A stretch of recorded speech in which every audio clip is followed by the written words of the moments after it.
Les mots-clés innovation scientifique sont une fois de plus soulignés lors du Forum de l'innovation de Prouziang 2020.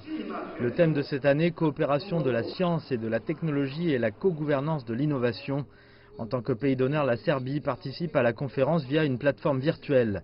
Le Premier ministre chinois Li Keqiang a transféré ses félicitations dans une vidéo.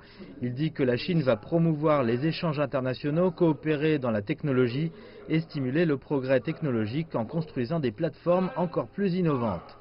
Des forums parallèles se tiendront simultanément, y compris le séminaire Ceinture et Route, le sommet de la jeunesse YES et le forum sur le financement de la technologie. Les experts ont également dévoilé de nouvelles réalisations scientifiques et technologiques, telles que le rapport de la prochaine génération de la Chine sur le développement de l'intelligence artificielle. L'étude se penche sur les tendances clés concernant les technologies de pointe dans le monde. Les experts ont également parlé de l'amélioration du système de santé publique de la Chine et de la croissance économique du pays pendant la pandémie de Covid-19. Aujourd'hui, nous mettons l'accent sur l'éducation médicale dans tout le pays. Je crois que grâce à cette pandémie, la prévention et le contrôle futur des épidémies seront certainement améliorés. Nous avons besoin de talents exceptionnels et d'innovations technologiques, ainsi que d'utiliser des méthodes de prévention et de traitement scientifiques pour faire face aux urgences de santé publique. Le rôle de la Chine dans l'économie mondiale est encore plus important qu'auparavant. Nous avons parlé de découplage.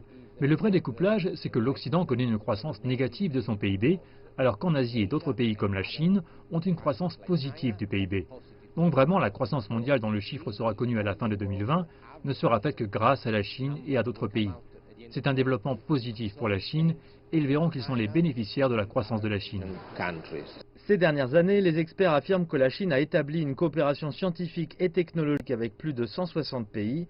La Chine a soutenu plus de 8000 jeunes scientifiques des pays de la Ceinture et la Route pour qu'ils viennent travailler en Chine. La Chine a également mis en place 5 plateformes nationales de transfert de technologie avec l'ASEAN, l'Asie du Sud et les pays arabes.